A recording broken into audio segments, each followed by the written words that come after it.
A graça e a paz do Senhor Jesus, meu irmão e minha irmã, como é que você está? Que bênção ter você aqui em mais um tempo de reflexão bíblica. Hoje, o tema da nossa reflexão bíblica é Restaure o trono de Deus em seu coração. É isso mesmo. Compartilhe esse vídeo com muitas pessoas para que a palavra de Deus possa alcançar muitas vidas e tocar, assim como vai tocar na tua, tocar em muitas outras pessoas, transformando, edificando e abençoando. Porque esse é o papel da palavra de Deus, nos tocar, nos transformar, nos abençoar e nos fazer abençoadores, pessoas que compartilham o amor e a verdade do Senhor. Amém? Abra sua Bíblia comigo em João, capítulo de número 11. Pastor, nós falamos sobre João 11 na igreja. A palavra de Deus ela tem muito mais daquilo que nós conseguimos extrair, porque a cada vez que nós lemos ela, o Espírito Santo revela ainda de forma mais profunda ao nosso coração e a gente aprende mais da parte de Deus. Amém? Então abra comigo aí João 11, nós vamos ler do verso 1 ao verso 6. Enquanto você encontra, eu vou repetir o tema. O tema é Restaure o trono de Deus em seu coração. João 11, do verso 1 ao verso 6 diz: Um homem chamado Lázaro estava doente. Ele era de Betânia, da aldeia de Maria e de sua irmã Marta. Esta Maria, cujo irmão Lázaro estava doente, era a mesma que ungiu o Senhor com perfume e lhe enxugou os pés com seus cabelos. Por isso as irmãs de Lázaro mandaram dizer a Jesus: Aquele que o Senhor ama está doente. Ao receber a notícia, Jesus disse: Essa doença não é para a morte, mas para a glória de Deus, a fim de que o Filho de Deus seja glorificado por meio dela. Ora, Jesus amava Marta e a irmã dela, e também a Lázaro. Porém, quando Jesus soube que Lázaro estava doente, ainda se demorou 2 dias no lugar onde estava. Vou ler o verso 6 de novo. Quando soube que Lázaro estava doente, ainda se demorou 2 dias no lugar onde estava. O texto aqui nos diz que Jesus amava a família. Amava aquela família, Maria, Marta e a Lázaro. Mas ao invés de atender o pedido daquelas irmãs, das irmãs de Lázaro com urgência, Jesus ainda fica no lugar onde ele estava durante 2 dias. Mas pastor, de repente não tinha ônibus, pastor, naquele dia. Irmão, não tinha ônibus naquela época, não tinha trem naquela época. Jesus poderia ir no mesmo dia, mas ele optou por ficar ainda 2 dias naquele lugar antes de ir encontrar com a família de Lázaro. Ao receber uma notícia dessa espécie, como você ficaria? A doença de alguém que você ama muito e que você podia ir visitar e podia ajudar na situação. Você ainda ficaria 2 dias podendo ir? Ou você sairia o mais rápido possível? Ao ler essa passagem, fico com essa pergunta e preste atenção. Ao ler essa passagem por completo e estudar um pouquinho esse texto, nós percebemos que a ressurreição de Lázaro no 4º dia, ela tinha um propósito específico por Deus. Revelar que Jesus era de fato o Filho de Deus. Havia uma crença entre os judeus naquele lugar, naquele período, que somente a ressurreição poderia ser feita por um homem enviado por Deus. Mas a ressurreição de alguém de 4 dias de morto só poderia ser feita pelo próprio Deus. Logo foi o que Jesus fez. Jesus ressuscita Lázaro com quantos dias de morto? 4 dias. Pois é, foi por isso que Jesus esperou 2 dias ainda, para que quando ele chegasse lá, o nome de Deus fosse glorificado. Ao demorar 2 dias, isso nos mostra que o real propósito da vida de Jesus não era simplesmente fazer a vontade das pessoas, mas era glorificar o nome de Deus e anunciar as boas novas do reino de Deus. Como nós abordamos domingo, nós vimos que muitas pessoas, quando viram o que Jesus fez, eles creram em Jesus como Filho de Deus. Obviamente, aqueles que creram foram salvos. Algo que chama atenção aqui é que Jesus ele não é movido pelas emoções que tinha pela família. Ele os amava, mas sua prioridade era cumprir o propósito de Deus que estava sobre a sua vida, como nós dissemos, glorificar a Deus e anunciar as boas novas de salvação. Jesus sempre deixou claro isso em seu ministério, qual era o seu propósito. Em João 4, quando Jesus se encontra com a mulher samaritana, lá no verso 34, quando os discípulos voltam com comida, trouxeram comida para Jesus, ele fala, a minha comida é fazer a vontade de meu Pai, ou seja, o que me satisfaz é fazer a vontade de Deus. É fazer a vontade de Deus. Assim também, meu irmão e minha irmã, nós devemos ser. Nós não podemos ser movidos ou motivados pelas nossas emoções ou pelas circunstâncias para fazermos algo, mas precisamos ser movidos e motivados pela vontade de Deus. É por isso que precisamos ser motivados. Assim como o propósito de Jesus era glorificar a Deus, fazendo sua vontade e anunciar as boas novas de salvação, nós, hoje, igreja do Senhor, porque você é igreja, amém? Posso ouvir um glória a Deus? Aleluia! Nós, igreja do Senhor, somos chamados a sermos testemunhas de Cristo em todos os lugares, glorificando a Deus e anunciando as boas novas de salvação que há em Cristo Jesus. A melhor forma, meu querido e minha querida, de nós glorificarmos a Deus é fazendo a sua vontade. Mas para isso é necessário, para fazer a vontade de Deus, se faz necessário negar a nós mesmos, negar as nossas vontades. E isso talvez seja um tanto quanto difícil para nós. Negar os nossos desejos, negar as nossas emoções. Não por completo, mas há situações que é necessário, irmão, passar por cima das nossas emoções. Existem muitas situações que muitas vezes, para fazermos a vontade de Deus, é ou será necessário abrirmos mão dos nossos sonhos.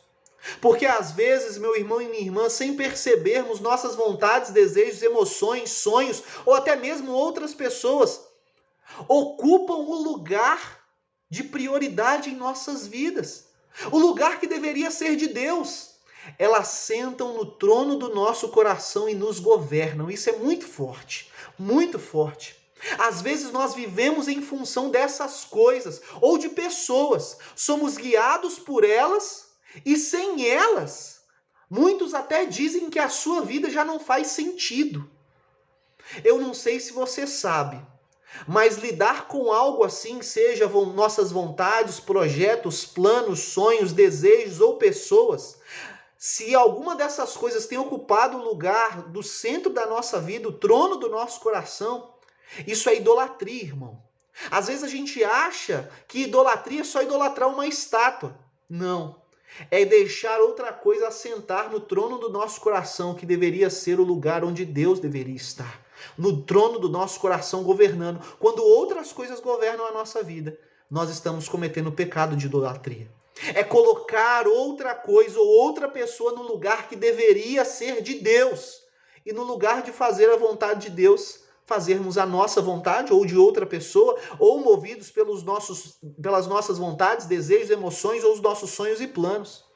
Jesus nunca permitiu que isso acontecesse em sua vida.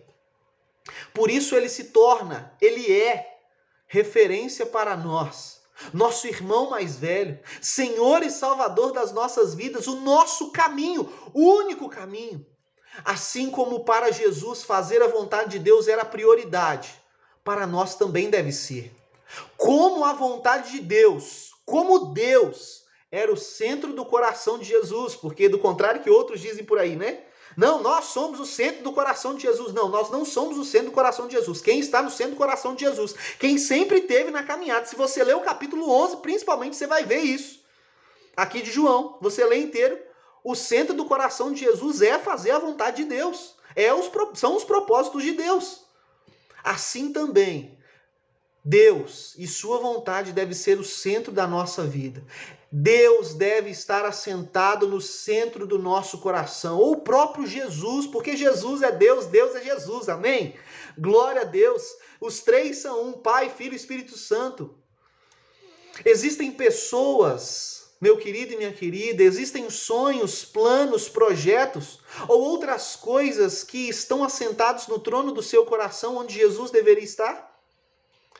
Existem coisas ou pessoas, sonhos, planos, projetos que estão fazendo com que você ame e sirva muito mais a eles do que ao Senhor.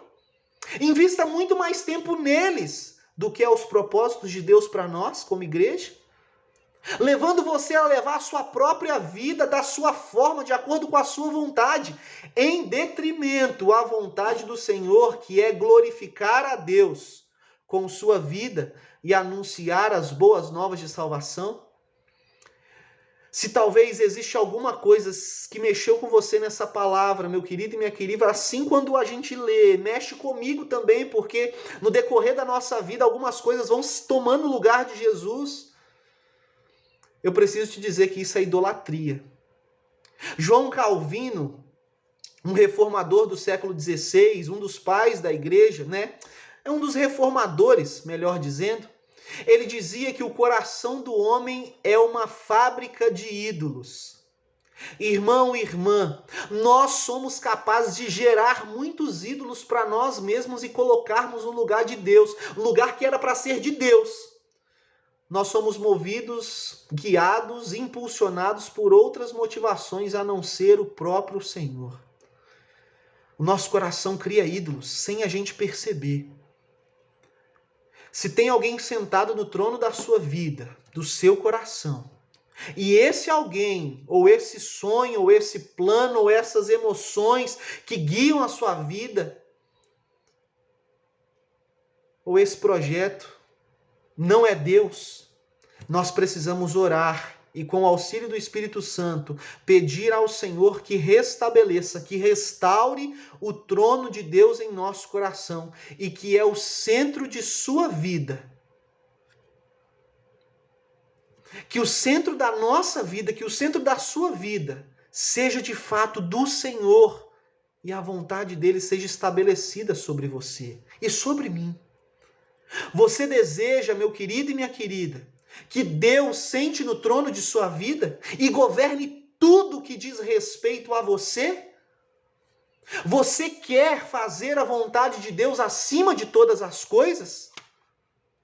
Fazer a vontade de Deus contida aqui nas Santas Escrituras? Se você quer, eu queria convidar você comigo a orar neste momento. Feche os teus olhos, põe a mão no teu coração em sinal de resposta. Se você está em algum lugar que você não pode fechar os teus olhos, não feche. Põe a mão no teu coração e se concentre e ore comigo. Senhor Jesus, neste dia, neste tempo, nós queremos agradecer ao Senhor por esta palavra. Nós queremos agradecer ao Senhor pela tua presença, pelo teu poder e pela sua glória. Queremos agradecer ao Senhor, porque, Pai amado, é diante da tua palavra, quando nós nos aprofundamos um pouco mais, nós aprendemos mais de ti.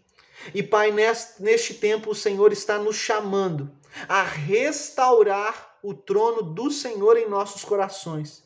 Pai amado, se porventura alguma coisa tem roubado o teu lugar das nossas vidas, tem roubado o governo das nossas vidas, das tuas mãos, nós temos colocado outra pessoa, outro ídolo, Pai amado, seja qual for, seja sonhos, seja outras pessoas, seja planos, projetos, as nossas próprias emoções, seja as nossas próprias vontades, seja nós mesmos. Pai amado, nos perdoa e nos mostra e nos ajuda a nos arrepender para que o Senhor seja restabelecido pelo poder do Teu Espírito Santo em nome de Jesus, de novo ao trono do nosso coração.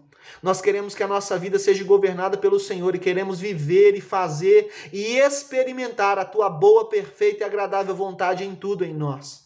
Perdoa-nos, Pai, e nos guia, Senhor Deus, nos guia pela Sua vontade. Essa é a nossa oração, Pai.